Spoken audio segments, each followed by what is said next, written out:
Salut, merci de nous retrouver sur le plateau des Clip Stars, l'univers des stars. Tous les week-ends, des célébrités se dévoilent sur notre plateau. Notre invité du jour est auteur, compositeur, éditeur et parfois producteur de ses musiques. Il jouit d'une carrière atypique, il va de succès en succès. Après La bière c'est combien ici, Alexandre Son dans ton dos.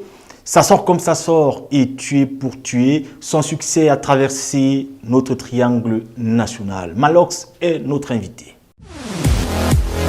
Bonjour, bonsoir Malox et bienvenue sur notre plateau.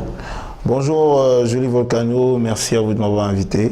Merci d'avoir accepté notre invitation. Tout le plaisir est pour moi. Alors Malox, c'est ce Camerounais qu'on voit aujourd'hui en Mondo Vision, mais qui se cache derrière le personnage? Qui est Malox? Malox, c'est un artiste. C'est un artiste camerounais. Un artiste camerounais né au Cameroun, grandi au Cameroun. Donc pleinement conscient des réalités du Cameroun. Un artiste qui a décidé de faire dans la musique urbaine et dans le rap. Ça fait plus d'une dizaine d'années aujourd'hui. Qui s'est pleinement investi dans cette culture et qui aujourd'hui est reconnu par le public. Malox, c'est cet artiste qui parle du Cameroun avec les mots du Cameroun. Alors, parlons un peu de votre vie, hein, de votre jeunesse. Je ne veux pas parler d'enfance. Parlons un peu de votre vie à Biémassi, notamment au lycée de Biémassi.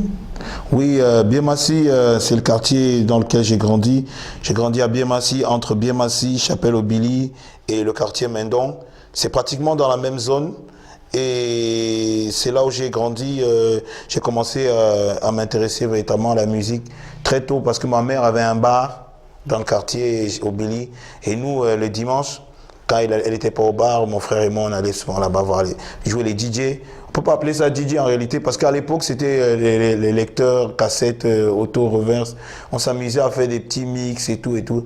Et c'est là où j'ai commencé véritablement à m'intéresser à la musique urbaine, à découvrir le rap, ce qui était vraiment les bases du rap. Et de fil en aiguille, il y a les réalités de mon quartier que je raconte toujours aujourd'hui dans ma musique.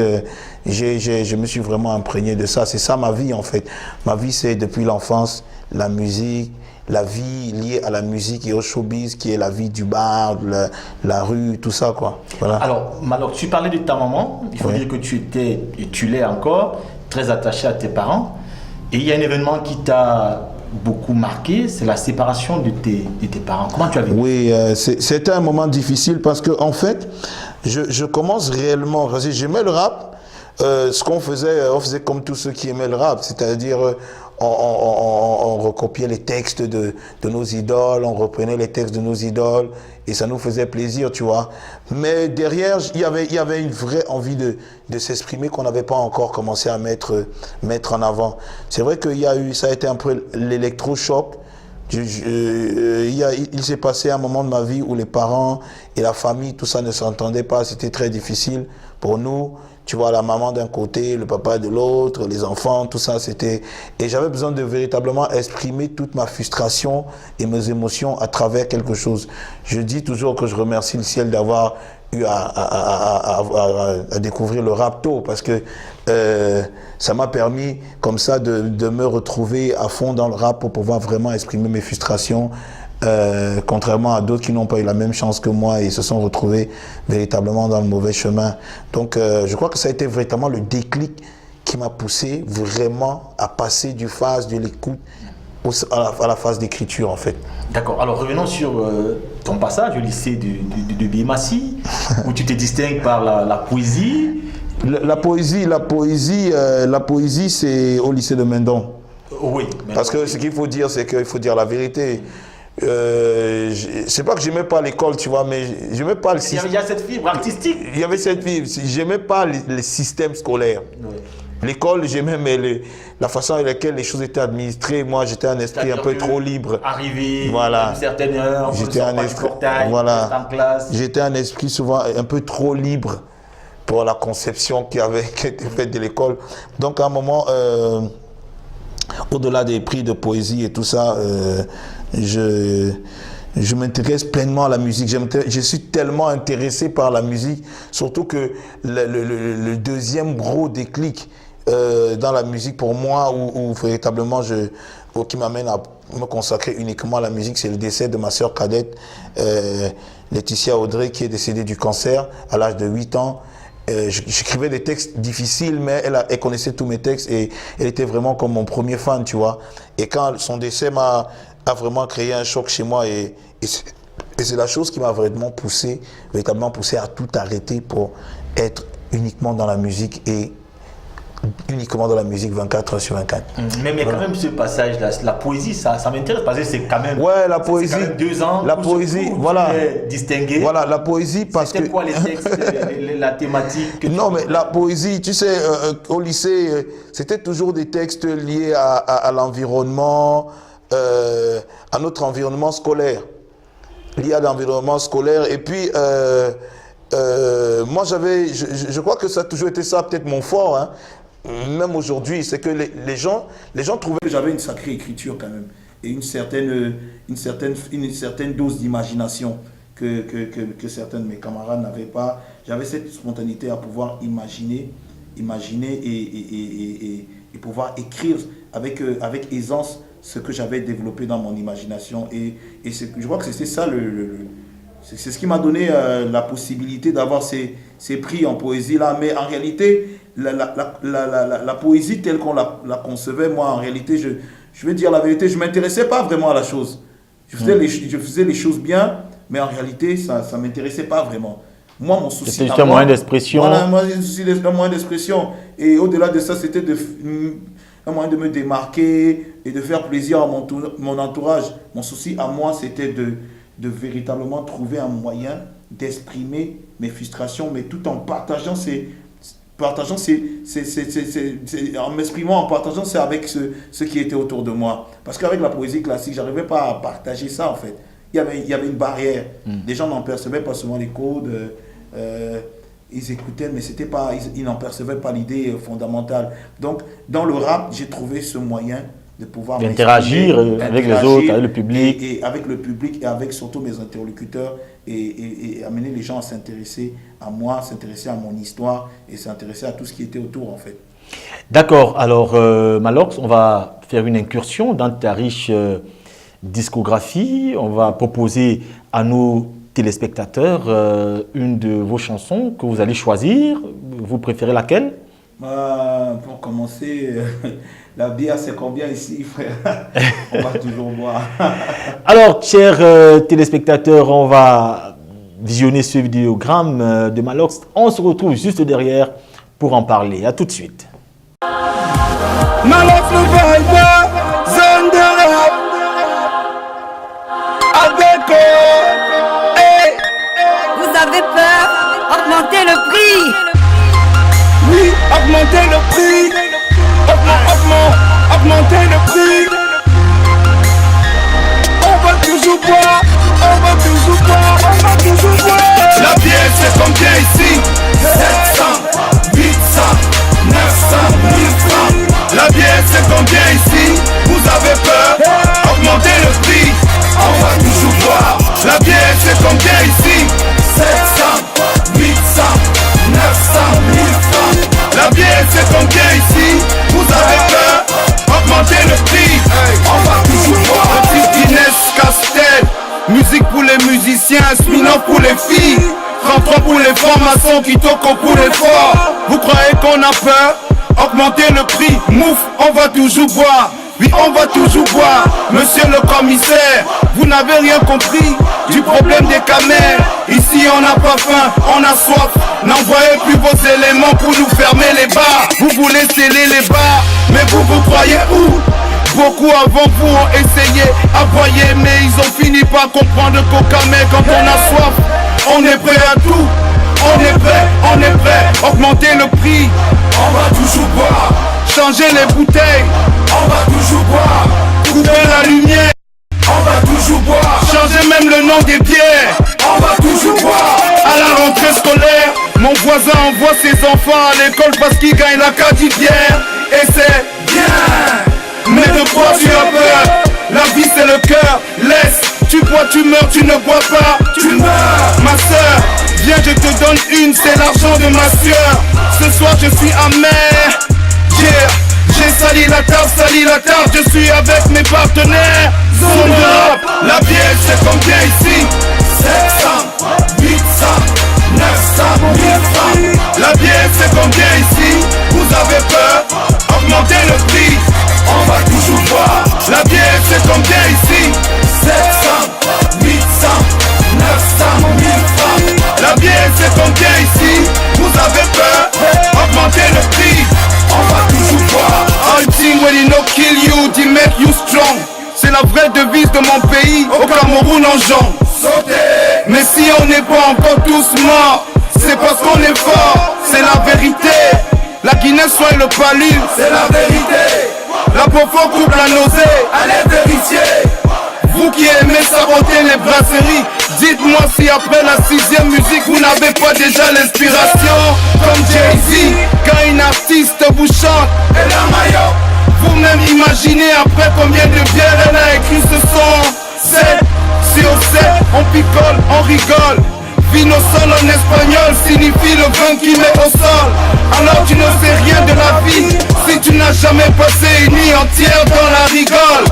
Non, au Cameroun nous on ne go plus au cyber. Non, depuis qu'on a compris que même Facebook ne donne pas les amis comme la bière. Non, on ne connaît pas la crise.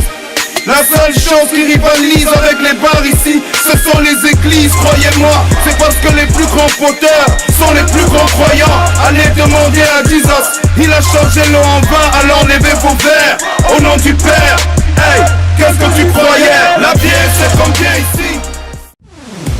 J'espère que vous avez apprécié ce beau vidéogramme de Malox le Viber. Alors Malox, la petite histoire de cette chanson, la bière c'est combien ici?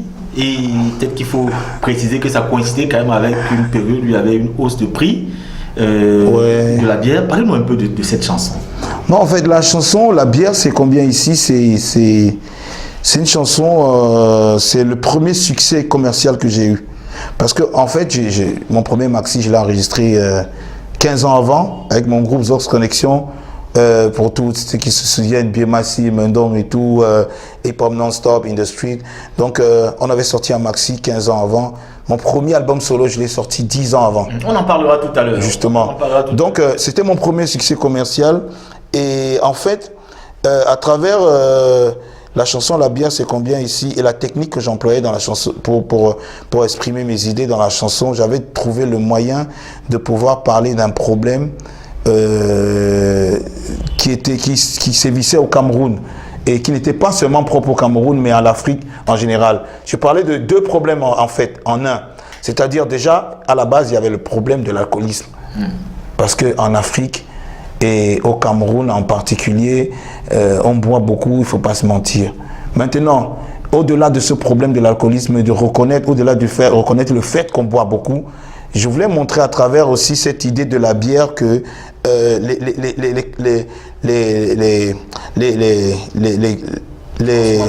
non pas les consommateurs, je voulais montrer les raisons qui poussaient les gens à boire autant. Parce que moi je voulais montrer à travers cette chanson que si les gens buvaient autant, c'est peut-être parce que on vivait dans une société qui était prise au piège, où les gens étaient pris au piège et qui n'arrivaient plus, à s'en sortir. Ils buvaient parce qu'ils n'avaient pas le choix. Et à force de boire parce qu'on n'a pas le choix, les gens ont fini par s'attacher à un tel point à la bière qu'ils ont même créé des slogans et des dictons pour justifier les abus d'alcool. La Guinée soigne le palu, la Beaufort coupe la nausée. Ouais. On sait que c'est pas prouvé, c'est pas fondé, tu vois, mais toute la société tout entière, quelque part, se retrouve derrière tous ces slogans et ces dictons-là. C'est un peu dommage, mais c'était la réalité du Cameroun. Et je voulais parler de cette réalité du Cameroun et de l'Afrique via la bière. Et le coup est bien passé, en fait. D'accord. Alors revenons à ta carrière, oui. Les débuts. Comment tu les vis, les débuts dans la musique? J'imagine que ça ne devait pas être facile pour un jeune homme d'arriver dans un milieu qui, à l'époque, quand même, le milieu du hip-hop, il y avait une sorte de baron dans le rap camerounais. En fait, Le rap camerounais, tu vois, je concevais pas, ma conception de la chose n'était pas celle-là. Moi, mon but à moi, c'était pas à la base, c'était pas devenir une star, c'était pas d'être connu, tout ça. Mon but à moi, c'était d'exprimer mes idées. Pouvoir partager une émotion avec des gens, pouvoir mettre en évidence les frustrations que moi j'avais, les frustrations que moi... Parce que ce qu'il faut que les gens sachent, c'est que nous, les gens comme moi j'ai grandi dans des quartiers... nous, on a grandi dans des quartiers défavorisés, si je puis dire ainsi, dans les ghettos. Ouais. Où on n'avait pas toujours ce qu'on voulait. À Noël, on n'avait pas toujours les jouets qu'on voulait. Le passé par... Voilà. À Noël, on n'avait pas toujours les jouets qu'on voulait. Entre la maison et l'école, il y avait beaucoup de salles de jeux, et beaucoup de ciné-clubs et tout ça. Les grands frères qui souvent étaient des modèles dans nos quartiers, ce n'étaient pas toujours des grands frères qui, socialement parlant, étaient des exemples. Ce qui faisait que on se retrouvait généralement plus au final dans nos vies, dans les problèmes, on avait plus de chances de se retrouver derrière les barreaux ou dans les problèmes que de pouvoir s'en sortir. Donc moi j'avais envie de parler de toutes ces frustrations-là, j'avais envie de parler de ma réalité, de parler de cette réalité-là. Et parce que ce qui était étonnant, c'est que malgré cette réalité qu'on vivait, on avait quand même cette autodérision là entre nous, où on riait de nos souffrances. Et moi j'avais envie de partager ça. Je voulais que les gens à la fois ne voient plus nos réalités comme des problèmes et qui nous regardent de travers, mais qui se disent, voilà des gens qui vivent une réalité différente, pourquoi ne pas prêter attention à ça? Et c'était ça mon but en fait. Donc pour moi, le but n'était pas de devenir une star, mais de partager quelque chose en fait. Alors pour le jeune Malox qui est arrivé donc voilà. Dans la musique, j'imagine qu'il y a de nombreux artistes qui ont influencé ta démarche bien sûr. Musicale. Bien sûr. On peut les connaître. J'imagine quand même très nombreux. Déjà à la base, tous les rappeurs qui faisaient du gangsta rap de l'époque, Snoop Dogg, Notorious B.I.G., Tupac, notamment Dr. Dre, et tout ce qui était aussi rap engagé en France, en Europe et en France en particulier, avec le Supreme MTM, le groupe IAM que on a tellement écouté, tu n'as même pas idée, KDD, donc il y avait tout ça en fait. Donc en fait, à la base, nos idoles, ça venait de soit les États-Unis, soit l'Europe, parce que les médias ne nous permettaient pas souvent d'avoir accès à plus que ça. On n'avait pas souvent accès au hip-hop africain. On arrivait quand même à écouter quelques groupes comme Daraji, Positive Black Soul, mais au-delà de ça, on n'avait pas plus d'artistes parce que c'était pas ouvert. Et à l'époque, si tu te souviens, il n'y avait pas la libéralisation audiovisuelle. Il n'y avait pas autant de chaînes de télé. Il y avait quand même à cette époque-là, quelques rappeurs africains qui excellaient, mais on les connaissait pas, on avait du mal, voilà. Oui, c'est qu'on avait MC Solar, mais c'était des artistes qui ne vivaient pas sur le continent. Sur le continent, parce qu'on arrivait à écouter ces artistes-là, mais c'était très difficile même de pouvoir les écouter. Mais la passion nous amenait à quand même écouter ces artistes-là. Donc voilà, les artistes à peu près que j'écoutais comme tous les rappeurs, en permanence. D'accord. Alors, Malos, tu chemines avec un bon nombre d'artistes avant d'être révélé au grand public. Est-ce qu'on peut parler de cette période-là, parler de 2004? Tu as cheminé quand même avec un certain nombre d'artistes, parfois qui étaient des amis et parfois qui étaient des membres d'un groupe que vous avez... Oui, déjà, à la base, le premier groupe qu'on a mis sur pied, c'était le groupe Zorz Connection. Zorz Connection, on était deux, il y avait moi et c'était Kenzo et moi. Donc on a sorti un maxi au Tree Shoot. Moi, mon environnement, j'ai jamais vraiment fait la différence parce que mes amis sont des artistes, mes amis d'enfance. C'est avec eux qu'on a monté le projet Zone de Rap, avec lequel on a produit tous mes albums, tous mes projets jusqu'à aujourd'hui. Ce sont des artistes et ce sont mes amis d'enfance. Comme ça, quand tu en parles, ça me rappelle justement le featuring que j'ai fait avec Oppo, Traumatisé. Oui. Donc, c'est une belle chanson qui a bien marché aussi. Que les gens l'ont découvert beaucoup plus un peu plus tard, mais ça m'a donné une belle ouverture parce que déjà à l'époque, Kopo était déjà quelqu'un de connu, donc ça m'a donné une belle ouverture dans le milieu artistique, quoi. D'accord, parmi ses amis, ses frères avec qui tu chemines, on peut citer Kenzo.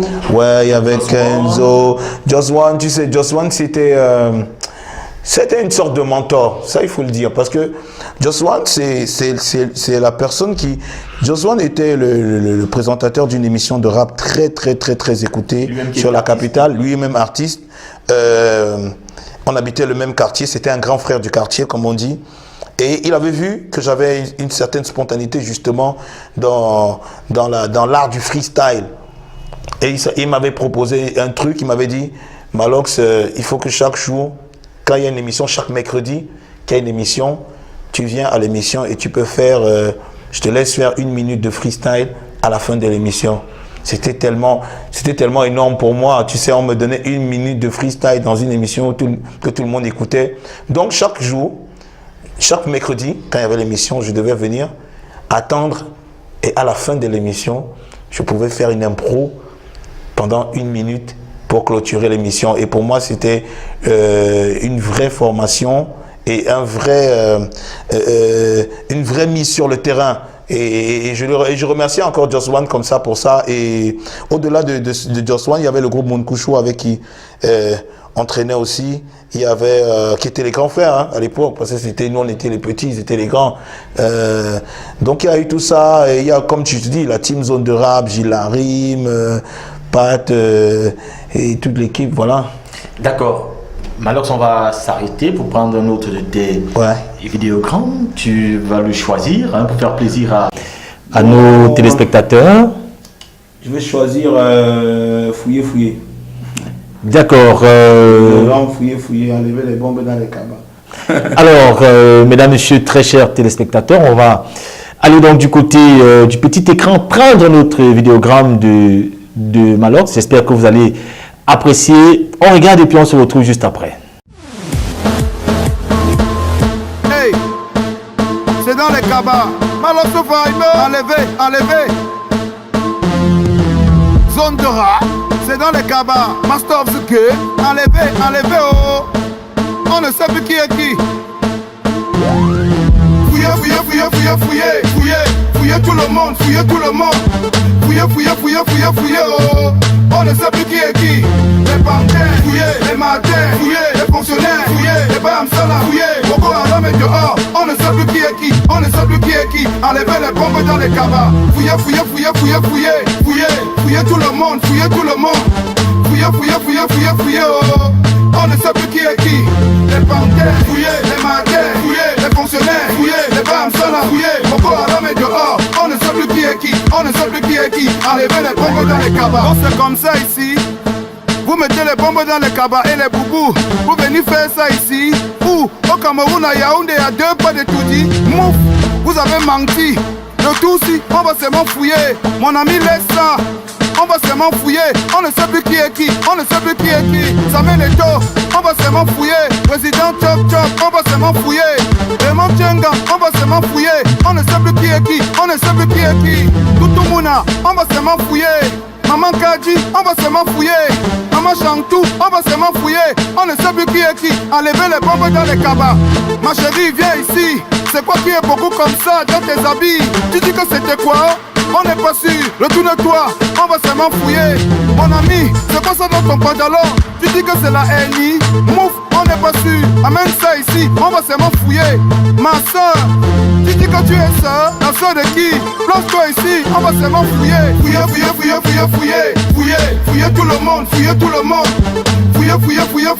oh. On ne sait plus qui est qui.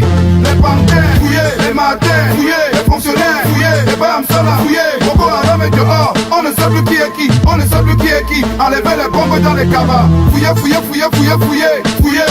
tout le monde.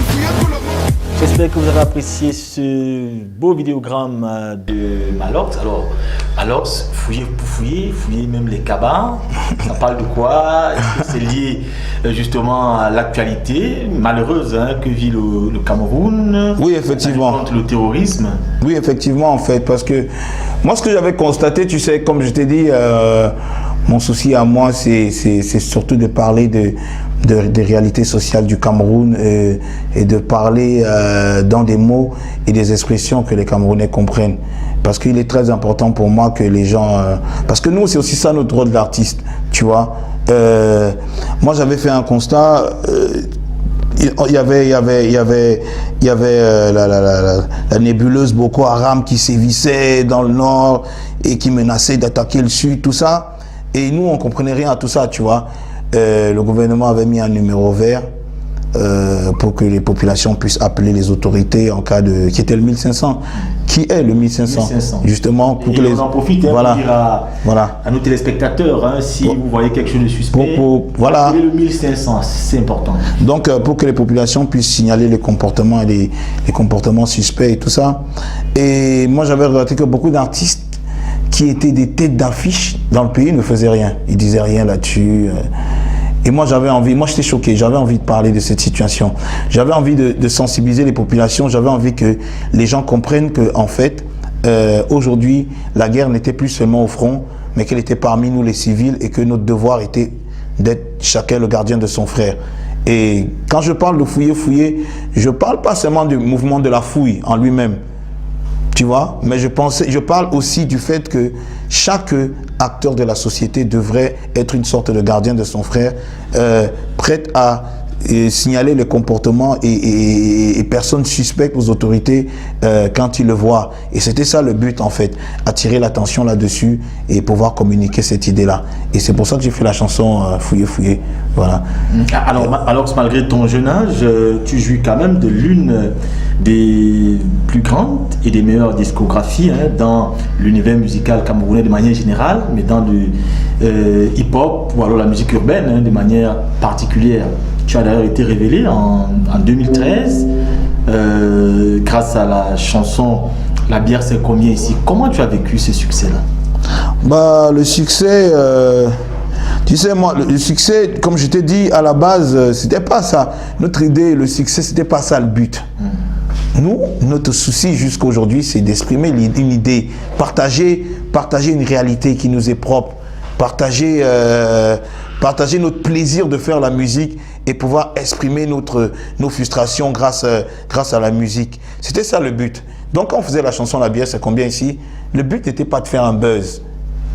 Le but n'était pas... Parce que beaucoup ont dit associer l'idée de Malox, le nom Malox au phénomène de buzz, dans le sens où le phénomène de buzz, c'est quand tu fais quelque chose de tellement extraordinaire que ça amène tout le monde à prêter attention à toi ou à regarder dans la même direction au même moment.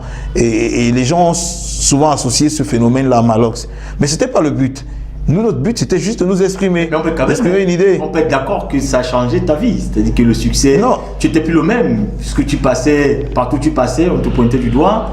C'était pareil, même si l'idée au départ n'était pas de rechercher le succès. Mais justement, parce que c'est ça que je suis en train de dire. J'en viens. Tu vois, pour moi, quand on parle de succès, ça a été un succès dans le sens où tout le Cameroun, l'Afrique, tout le monde a connu mon nom au même moment, tu vois. Ouais. Mais sans prétention, moi j'ai toujours eu le succès. Depuis nos premiers sons de quartier qu'on faisait au lycée, tout le monde savait que j'étais un rappeur.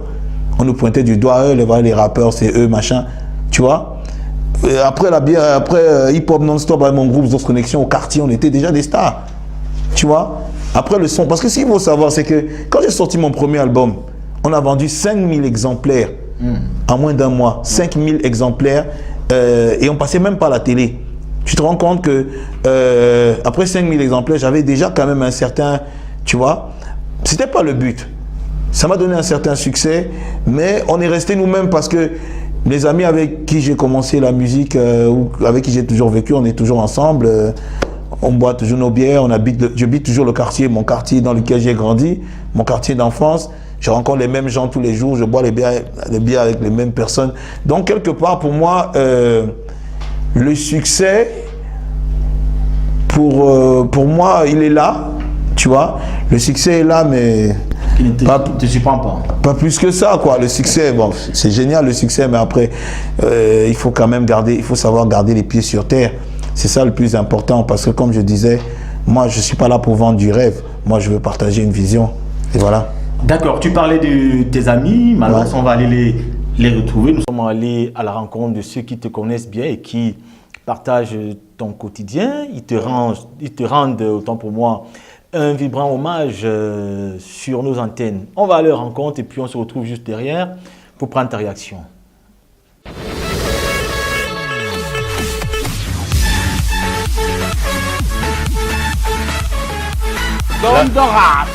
L'avenir est à nous. Mon money, mon problème. C'est pour tuer mon frère. Ok, c'est bon. Ok. Moi, c'est Pat Lévis, cofondateur du label Zone de Rap et communicateur. Gigi. Danger. C'est comme ça qu'on l'appelle en famille. Malox, c'est un artiste. C'est un garçon qui a tracé sa route très tôt. Ça fait plus de 10 ans aujourd'hui. Environ 15 ans qu'il a enregistré son premier maxi. Donc Malox, c'est quelqu'un qui s'était déjà défini il y a 15 ans. Donc aujourd'hui, ce qui se passe, c'est une suite logique de ce qui a commencé il y a 15 ans. Malox, c'est quelqu'un d'ouvert. C'est quelqu'un qui aime aller au contact des autres et souvent impulsif à des moments. Mais c'est quelqu'un d'ouvert et qui comprend les autres et qui se donne à fond en réalité pour les autres et pour lui d'abord aussi. Voilà. Pour être témoin de l'histoire et acteur de l'histoire, je vais dire que Malox, pour les débuts, ça n'a jamais été facile. Le talent était déjà là, la connaissance du terrain était déjà là, mais en réalité, on va dire qu'il fallait le temps de Dieu. Et dans ce cheminement-là, ça a été vraiment difficile et c'est quelqu'un de teigneux qui sait ce qu'il veut et voilà, il y est arrivé. Donc c'était pas facile entre les concerts qu'on organisait, que le label organisait. Déjà, depuis plus de 10 ans aujourd'hui, je me souviens de cette anecdote.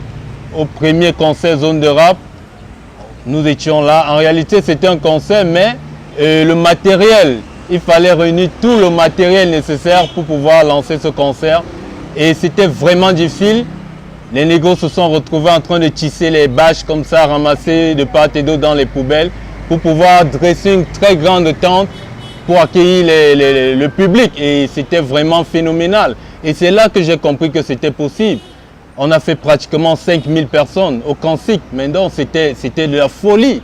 Donc voilà, on s'est dit la musique, le hip-hop, la culture urbaine, c'est quelque chose de positif, c'est quelque chose qui peut rassembler. Aujourd'hui, on a raison. A priori, quand on voit ce que Malox produit comme musique, comme chanson, on se dit voilà le mec qui se réveille et puis sur une bière, voilà, il balance n'importe quoi. Je peux vous dire que ce travail, c'est un travail de recherche, un travail en profondeur. Où nous sommes là, ce mec continue de travailler. Malox, c'est du travail de 6h à minuit, sans relâche, toujours actif. Donc, ce qui arrive aujourd'hui, ce n'est pas surprenant parce que c'est un bosseur. Ça, c'est clair. Ok, moi, c'est Gila Rime, Gila Frime, Gila Motherfucker Money Man, artiste du groupe Zone de Rap ou Zone de Révolution Artistique Positive. Bon, je pense que Malox, c'est un garçon comme tout autre, mais sa qualité, c'est qu'il n'accepte pas d'abord l'échec. C'est un gars qui veut toujours aller au maximum avec le peu qu'il possède. Donc, je pense que Malox, jusqu'à présent, quand je l'écoute, moi qui suis comme peut-être son frère, je vis avec lui depuis que je suis tout petit. Donc, moi je pense que c'est un gars qui n'est pas encore à ses 5%. Et que si on lui met dans les moyens, on lui donne les opportunités et les moyens qu'il faut, il pourra pousser là-bas aussi haut. Que je ne sais qui imaginer. Moi je suis un artiste, ça fait 16 ans aujourd'hui que je fais dans le rap. Je connais le rap, j'écoute. Et quand j'essaie d'évaluer les capacités, je ne vois pas celui qui fait mieux que lui.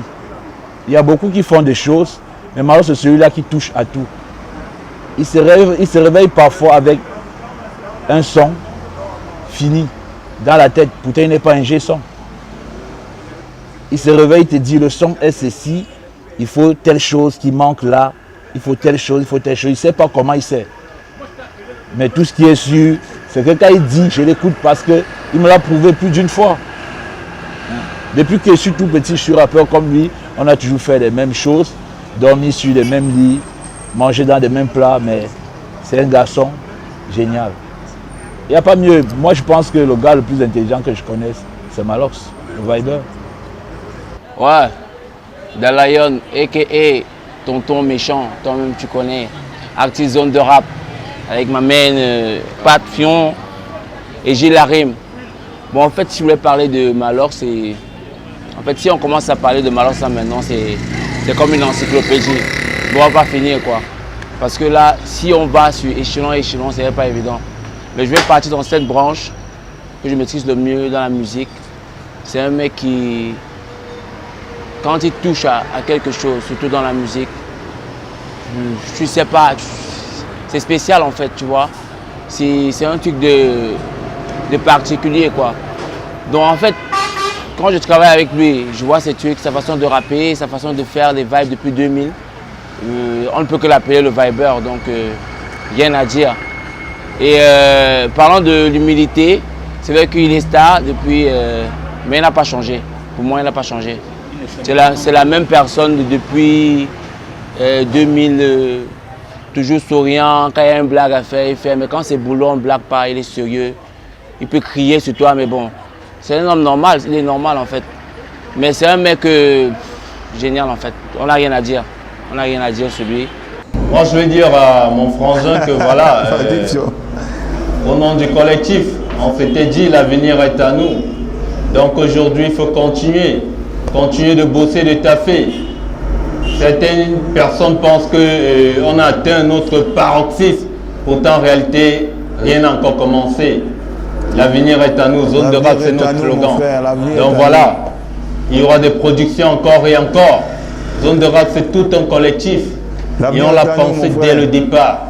Zone de rap est là pour prendre le contrôle de la musique urbaine, de la musique et du showbiz au Cameroun, en Afrique et dans le monde. Ça a déjà commencé. Et ça va continuer. Ça va sortir comme ça va sortir. Ça sort tellement.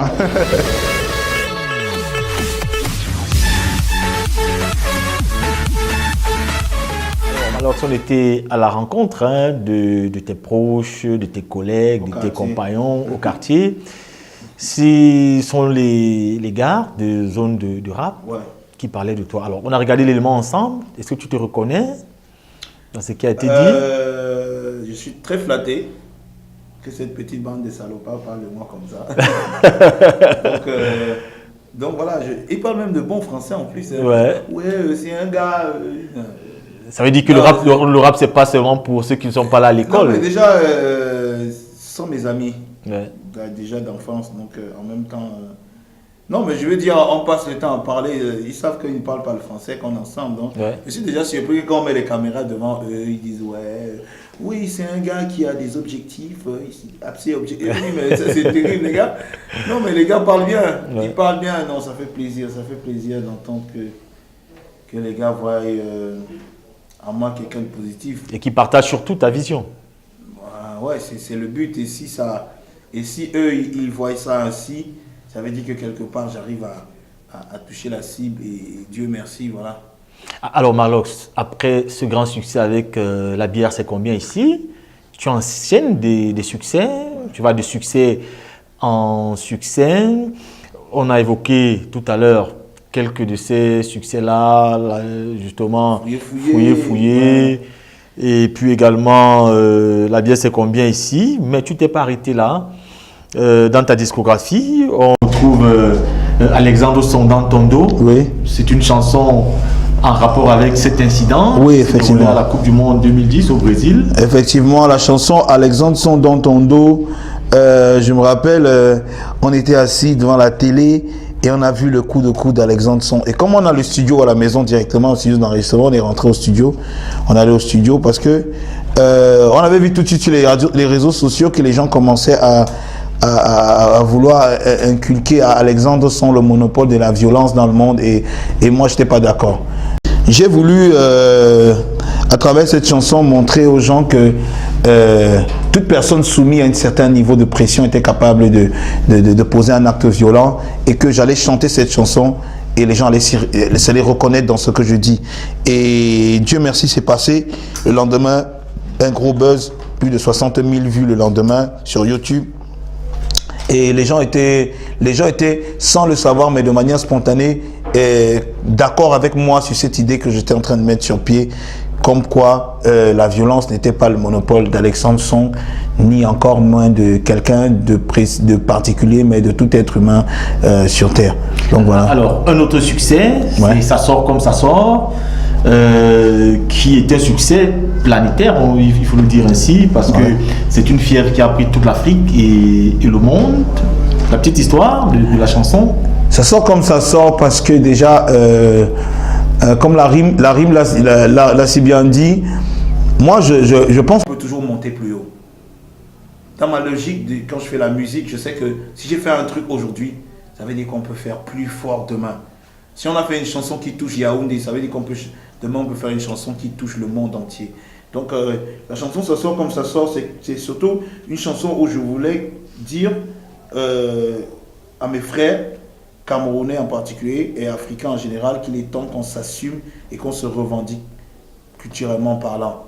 Qu'on arrête d'être frustré par les musiques d'ailleurs et les musiques des autres et la culture des autres. Nous aussi on peut assumer notre culture, être ce qu'on est sans en avoir honte. C'est pour ça que je dis dans la chanson je porte mon pantalon, je suis debout, c'est toi que ça sert, je danse ma chose, tu te mets à rire, tu ris ta mère, tu veux faire la morale à qui mouf, tu es mon père.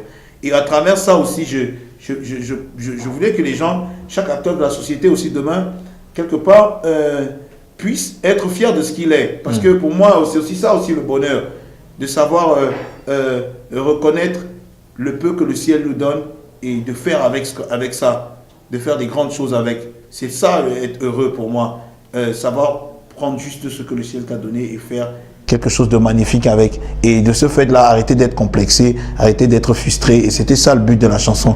Au-delà de ça, quand je parlais bien sûr de la culture, j'ai profité de ça pour citer les grands courants musicaux qui ont marqué le Cameroun, l'Afrique et la planète entière, qui venaient du Cameroun, comme le Makossa, ou encore des gros tubes comme Alondo Mangoulet de Xavier Lagaffe, ou le Mignoncité de Guy Watson, ou des grands artistes encore comme Djambi Kokwalada ou André Marie à travers cette chanson en fait.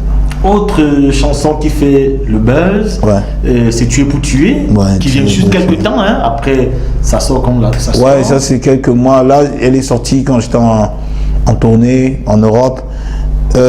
Tuer pour tuer, c'est une chanson d'abord qui tue aussi les hypocrites, parce qu'on a constaté que si notre société n'avance pas, c'est d'abord parce qu'il y a trop d'hypocrites.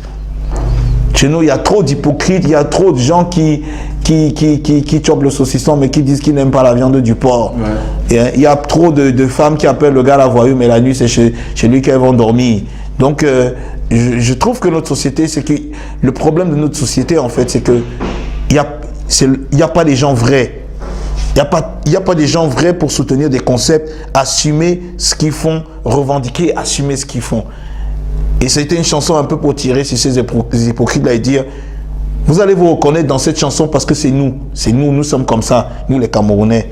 Moi, le premier Camerounais en particulier, nous sommes comme ça. On n'aime pas reconnaître ce qu'on est. On n'aime pas se regarder dans le miroir. On aime se surmaquiller pour pouvoir apparaître aux yeux du monde. On n'aime pas se revendiquer, se regarder dans le miroir. Et c'est pour ça qu'on a fait cette chanson Tuer pour tuer, en fait. Alors, l'aventure ne s'arrête pas là. Malox, l'aventure se... Oui, quand j'étais en Europe, bien sûr. Quand j'étais en Europe, j'ai fait la chanson Ça ne rit pas. Ça ne rit pas parce que c'est une chanson dans laquelle je voulais parler de l'état d'esprit des immigrés. Quand je suis arrivé en Europe, j'ai constaté qu'il y avait beaucoup de gens qui faisaient des choses qui transcendaient même leur moralité, parce qu'ils étaient face à la désillusion. En partant d'ici, ils se sont dit, ils vont aller ramasser l'argent sur les trottoirs, l'argent est partout, ils vont avoir du succès.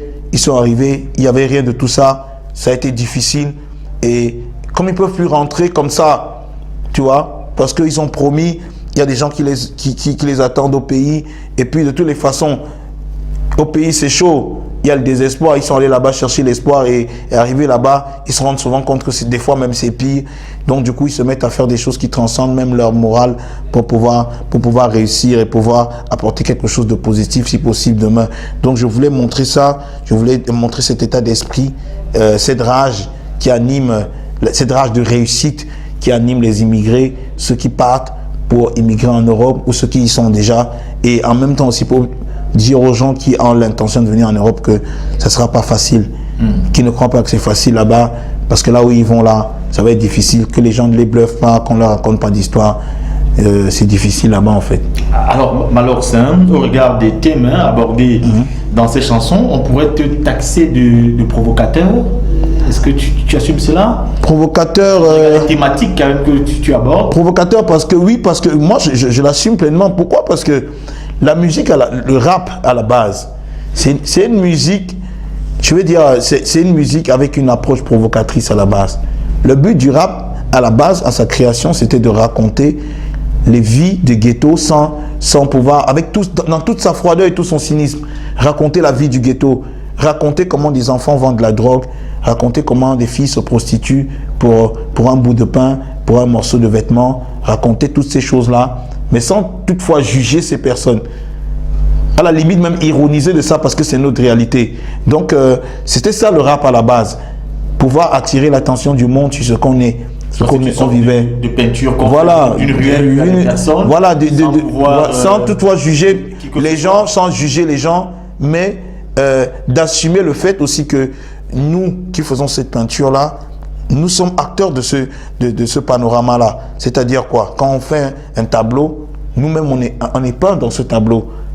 On nous retrouve dans ce tableau-là. Parce que nous, on fait partie de la société. On est les gens pour le peuple, on est les gens du peuple. Voilà, on est auteur, on est acteur, on raconte la réalité des gens en racontant notre réalité aussi, sans toutefois se juger, sans toutefois juger les autres, mais tout en laissant le but, c'est d'attirer le regard sur ce qu'on est réellement. Parce que beaucoup sont des hypocrites, comme je dis. Beaucoup font semblant de vouloir résoudre des problèmes, vouloir trouver des solutions, mais la vérité c'est comment résoudre un problème si on ne sait pas quel est le problème lui-même? D'abord, il faut faire un bon diagnostic. Faire un diagnostic pour pouvoir guérir de la maladie. Et c'est ce que j'essaie de faire dans la musique. C'est-à-dire, à la base, je dis, voici le problème, voici ce qu'on est, voici ce qu'on vit. À partir d'ici, on peut commencer à trouver des solutions. Mais, à la base, il faut d'abord qu'on accepte que c'est ce qu'on est. Et donc, on dit souvent, oui, Malox, tu es dur, tu racontes les choses, tu dis les choses trop ouvertement, ta bouche là dit trop de choses. Mais en réalité, frère, il faut qu'on les dise, ces choses. Il faut bien que quelqu'un le dise de face. Oui, il faut que quelqu'un le dise. Et parce que ces choses, elles existent. Parce que ces choses, elles existent, frère. Et au moins, s'il y a une chose sur laquelle beaucoup de gens sont d'accord avec moi, c'est que c'est la vérité. Ce que je dis, c'est la vérité. C'est des choses qui existent. Je ne décris que des choses qui existent. Maintenant, ceux qui ne savent pas que ça existe, ils sont choqués. Mais ceux qui savent et qui vivent cette réalité, ils s'y reconnaissent. Alors, Malox, parlons cette fois-ci des scènes.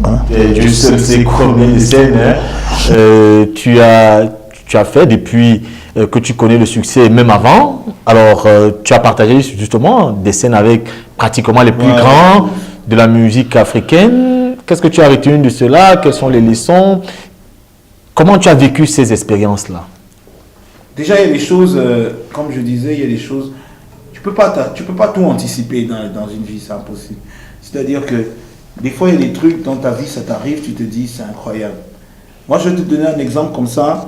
Quand je suis allé en concert sur l'île de la Réunion, je ne savais même pas où l'île de la Réunion se trouvait. Donc, on m'a parlé de l'île de la Réunion sur le planning de ma tournée. Quand je suis arrivé en France, je me disais que c'est juste là à côté. On va dire l'île de la Réunion. Je me disais que c'est à 30 minutes de Paris, tu vois. Mais on m'a dit, non, après, on va prendre 12 heures, l'avion, 12 heures de vol pour arriver sur l'île de la Réunion. Donc tu prends 6 heures Paris, 12 heures île de la Réunion, c'est loin. Une île perdue au milieu de l'océan Indien. Je suis arrivé là-bas et les gens chantaient, ça sort comme ça sort. Et les gens chantaient les réalités du Cameroun. Et moi, c'est quelque chose qui m'a énormément marqué. Marqué à un tel point que quand je suis revenu, j'ai dit à mes gars, c'est possible. On peut partir de rien ici, tu vois. Et pouvoir créer quelque chose. Parce qu'aujourd'hui, pour nous, ce qu'on fait, et je me suis rendu compte que ce qu'on fait, c'est pas seulement au-delà de partager une vision, c'est pas seulement de partager une vision, mais aujourd'hui, on a le pouvoir de donner de l'espoir aux gens. À travers la musique qu'on fait, on n'a plus droit à l'échec. Et voilà l'une des expériences qui m'ont amené à voir les choses comme ça. On n'a plus droit à l'échec. Nous qui avons cette possibilité, à qui le ciel a donné la chance de pouvoir interpeller les gens très loin sur cette terre, nous on n'a plus droit à l'échec. C'est pour ça que j'essaie toujours de faire des chansons encore meilleures que celles que j'ai faites avant et toujours meilleures. D'accord, alors revenons donc à nos réalités camerounaises. Oui. Comment aujourd'hui percevez-vous la musique urbaine camerounaise? Est-ce qu'elle atteint le bon niveau, c'est-à-dire que le niveau de la maturité, ou alors peut-être qu'elle se cherche encore? La musique urbaine camerounaise a atteint le niveau, vraiment le niveau de la maturité, c'est-à-dire que au-delà même, au-delà de la maturité, la musique urbaine camerounaise est en train de créer toute une révolution dans l'Afrique francophone et dans le monde francophone en général. Tu sais, avec nos expressions du quartier qu'on a chez nous ici au Cameroun, Rwanda, les oui du quoi, tout ça, nos expressions du quartier qu'on a chez nous, on est arrivé à faire du français, à contextualiser le français et pouvoir exprimer, et à travers ça pouvoir exprimer avec une certaine, une certaine subtilité les réalités de la société africaine et francophone en général. Et c'est la première fois que l'Afrique francophone se retrouve comme ça réunis autour d'un mouvement urbain qui est le mouvement que le Cameroun, le rap camerounais a apporté. Parce que le rap camerounais, ce rap qui est propre au Cameroun aujourd'hui, c'est un rap que tu retrouves partout. En Côte d'Ivoire, tout le monde veut faire comme nous. Tout le monde veut chanter, rapper comme Malox. Tu vas voir au Gabon, les gars rappent comme Malox aujourd'hui. Les gens, tu vas très loin, les gars, les gens essaient de rapper comme nous, tu vois. Et c'est un mouvement qui s'est forgé au fil des années, et je pense qu'aujourd'hui véritablement le rap camerounais a atteint la maturité et que c'est le moment en fait de pouvoir changer les choses. Alors, quelles sont les relations que Malox entretient avec ses collègues qui vivent le succès ces derniers temps? Je voudrais parler ici de locaux, Franco, notamment Franco et moi on se rencontre tout le temps, on est pratiquement sur tous les scènes, on s'entend super bien, tu vois. Mr Léo encore, lui et moi on était ensemble dernièrement, justement parce que je dois le dire, on a fait une chanson avec Salatiel. Donc il était là pour le clip, tout ça. On a fait une chanson, Salatiel, lui il est de Boya avec Mr Léo. Oui. Ils sont venus sur Yaoundé pour le tournage du clip. Donc moi je crois que il y a une collaboration, tu vois. Et sur le tournage, tu vas voir, il y a des gens il y a des célébrités qui ne sont pas toujours forcément devant l'écran. Je parle comme ça de Dokon, le réalisateur de February 16, et aussi Docteur Nkeng, doctorat en image. Donc Ken, tu vois, tous ces gens, ils étaient là sur le tournage, on était ensemble. Tu vois qu'il y avait une certaine atmosphère, on était tous là. Donc je veux dire, il y a King Creole, comme tu n'as pas cité, moi je te cite, il y a des célébrités dans la danse. Il y a King Creole, on était tous ensemble. On fait partie de la même génération. Et c'est vrai que des fois, on a des visions divergentes sur certains points, mais ça n'emmène pas forcément que ce soit une guerre ou que les gens pensent qu'il y a une haine en particulier. Mais non, mais en réalité, pour moi, en ce qui me concerne particulièrement, j'ai pas de... aucun problème. Non, la collaboration est bonne. Là, je suis très tranquille. D'accord, on tire donc vers le terme de cette édition. Voilà. Alors, je vais te prêter à un jeu. Je vais te donner un nom. Oui. Un nom, le nom d'un artiste, et puis tu me diras ce que tu penses de cet artiste. On va y aller. Oui. Crotal. Crotal, gros précurseur de la musique urbaine, gros précurseur dans la musique urbaine. J'ai encore ces textes en tête. Je me rappelle ça. Son premier album, quand c'est sorti, on a acheté une cassette, on s'est cotisé à 4 pour acheter une cassette, on l'écoutait à tour de rôle. Je crois que si les Crotal n'avaient pas existé, nous ne serions pas là aujourd'hui en fait. DJ Bilik, des Hommes La Record. DJ Bilik, énorme. Précurseur de l'idéologie gangsta rap. Ouais. Parce qu'il y a eu le rap, et tu vois, DJ Bilik pour moi c'est le précurseur de l'idéologie gangsta rap au Cameroun. Tu vois, nous on fait du gangsta rap en réalité, parce que il faut que les gens savent, on a juste contextualisé la chose. DJ Bilik c'est le premier qui a pensé qu'il fallait véritablement s'organiser en équipe pour pouvoir développer la chose, parce que l'individualisme n'avait pas de place et tout le monde connaît l'histoire avec Zambla Record, tout le monde connaît l'histoire avec tous ceux qui sont sortis de là, Sultan Chiming, Bobby Shamal, Daniel Eok, Bobby Shaman, le groupe Elok, Monkouchou, Soumalek et tout le reste, donc voilà. D'accord. Boudor, c'est... Je crois que Boudor, en lui seul, il représente toute l'histoire du rap au Cameroun, tu vois. Moi, je me rappelle... avec le groupe... Quand j'ai écouté les premiers Boudor avec Negrissime, à l'époque... j'étais encore petit, tu vois. Je me rappelle de Taxi, comme si c'était hier, de Moustique, ou des yoyettes. Les yoyettes dérangent. C'est quoi? C'est quelque chose qui se mange. Non, ce sont des filles qui dérangent. 3 quarts ange, 1 quart démon, 3 quarts ange. Les yoyettes dérangent. Donc, je me souviens comme si c'était hier, mais en réalité, c'est en lui. Tout seul, c'est toute l'histoire du rap camerounais en fait. C'est toute l'histoire du rap camerounais, du début à la fin. Alors, Accent Grave. Accent Grave, c'est... pour moi, c'est le symbole de la passion. Pour moi, c'est le symbole de la passion dans la musique urbaine au Cameroun. Accent Grave a démontré par la sortie de l'album que on pouvait croire en cette musique.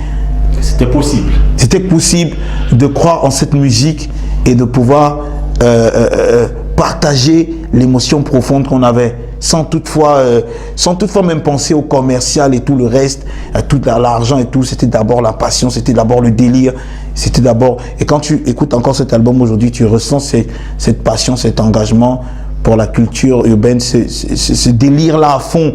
Et moi, je crois que c'est le symbole de cette passion pour la musique urbaine là, en fait. D'accord. On finira donc par Racine. Racine, Racine pour moi, c'est le premier à avoir compris. Je veux dire, je dirais même, je vais aller loin. Racine, c'est l'élu. Ouais. Comme on dit Néo dans la Matrix. Racine, c'est l'élu, c'est le premier qui avait compris que raconter nos histoires du quartier avec les mots du quartier et pouvait nous faire passer de l'ombre à la lumière. C'est le premier qui avait compris, il a démontré et on n'a pas compris tout de suite, mais aujourd'hui on marche sur ses traces. Voilà. D'accord. Né sous un arbre. Né sous un arbre. Alors malheureusement, nous sommes arrivés pratiquement au terme de cette édition. Peut-être on finira par des projets. Quels sont les projets de Malox? Déjà, il y a énormément de chansons qui vont sortir avant le mois de décembre. Il y a la suite de la tournée qui continue le mois prochain, avec des dates en Europe et quelques dates aux États-Unis.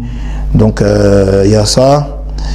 Et puis, de retour, il y a la tournée nationale qu'on va lancer. On va lancer la tournée nationale dès que je retourne de la tournée, de la tournée européenne. Là, on a un challenge énorme et ce sera une première dans la musique urbaine parce qu'en fait, on a décidé comme ça, mon équipe et moi, de remplir toutes les grandes salles du pays. Ouais. Avec les projets que je vais sortir. On a décidé de remplir toutes les grandes salles du pays parce que c'est le moment de montrer aux yeux du monde que c'est pas le monopole des étrangers de venir chez nous remplir des salles. On croit en notre jeunesse, on croit en notre musique. On est écouté par nos jeunes, on est écouté par nos frères. Et nous, on est capable de le faire. Aujourd'hui, on va prouver aux gens, à travers ce projet-là, dans quelques mois, que ceux qui ont misé sur l'échec de la jeunesse camerounaise ont tort. Ceux qui pensent qu'il faut diviser les jeunes pour mieux régner ont tort parce que, à travers ce que je fais, et à travers ce qu'on fait, parce que je ne sais pas que moi, on est soutenu, tu vois, on va pouvoir montrer ça en remplissant toutes les grandes salles du Cameroun via une grosse tournée. Voilà. Alors voilà, nous sommes arrivés au terme de cet entretien. Je voudrais vous laisser partir sans vous demander un acapella pour nos téléspectateurs. On va donc écouter suivre votre acapella juste après. Peut-être qu'on se séparera avec un vidéogramme. Lequel? Oui. Bah, le dernier, tu montes, tu descends. Tu montes, tu descends. Bah ouais, je fais l'acapella. Tu me donnes, je ne tiens pas. Que j'étais où? Tu me donnes, je ne tiens pas, que c'est quoi? Je suis devenu fou. Ma chérie, est-ce que j'en fabrique? Montre-moi seulement le bout. Je blesse, tu confirmes que je suis le gars qui aiguise les couteaux à la brique. Malox Survivor, MWHLOX, tu montes, tu descends. On va applaudir pour Malox. Mesdames, Messieurs, merci de nous avoir suivis. Ce fut un plaisir de vous savoir très nombreux à l'écoute de ce programme. On se retrouve la semaine prochaine, le week-end prochain, avec un autre invité, une autre célébrité qui viendra se dévoiler sur notre plateau. Attention, mesdames, messieurs, vous avez les contacts qui s'affichent au bas de l'écran. Visitez notre page Facebook, laissez-y un message, le numéro WhatsApp également. Nous attendons vos suggestions. Mesdames, messieurs, au revoir et nous vous laissons donc en compagnie de ce très beau vidéogramme de Malox. Au week-end prochain. Au revoir.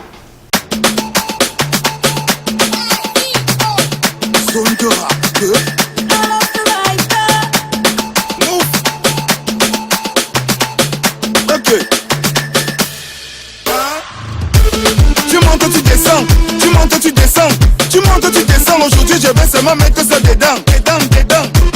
Tu montes, tu descends, tu montes, tu descends, tu montes, tu descends, aujourd'hui je vais seulement mettre ça dedans. Tu me donnes, je ne tiens pas, que j'étais où? Tu me donnes, je ne tiens pas, que c'est quoi? Je suis devenu fou. Ma chérie, est-ce que j'en fabrique? Montre-moi seulement le bout. Je blesse, tu confirmes que je suis le gars qui aiguise les couteaux à la brique. Mon vrai nom c'est Patrick, parce que dans mon calais j'ai le mboma. Faites à attaquer tout ce qui passe autour de moi en bas. Je mets seulement dedans, après je vérifie si c'est un chat mort ou un chat vivant. C'est comment? Après le mangement, tu dis que tu ne veux pas l'écrasement. Après le boivement, tu dis que tu ne veux pas le niassement. Tu tires mon décaissement et tu me dis d'avoir les sentiments. Pardon, ne fais pas, je deviens insolent. Soit tu me rembourses, soit tu me donnes. Ne me perds pas le temps. Tu montes, tu descends. Tu montes, tu descends. Tu montes, tu descends. Aujourd'hui, je vais seulement mettre ça dedans. Tu montes, tu descends. Tu montes, tu descends. Tu montes, tu descends. Aujourd'hui, je vais seulement mettre ça dedans. Mais je suis le genre de gars que si on y a que j'ai aidé une fille, c'est parce que je cherche quelque chose derrière. Oui, j'ai bien dit derrière. Mais aussi devant, si elle a les arguments convaincants comme José, Coco, Argenté ou alors biscuit de mer. Dis donc, laisse-moi, je continue. Je n'ai pas de retenue. L'habit ne fait pas le moine. La couleur du string ne fait pas le contenu. Si je vois ça et que ça sent, tu dis Iché. Mouf, je parfume bien les bêtises. Et je continue mon travail. C'est sur ça que je vais die. Mieux ça que de mourir écrasé par la moto. Tu montes, tu descends. Tu montes, tu descends. Tu montes, tu descends. Aujourd'hui je vais seulement mettre ça dedans. Tu montes, tu descends. Tu montes, tu descends. Tu montes, tu descends. Aujourd'hui je vais seulement mettre ça dedans.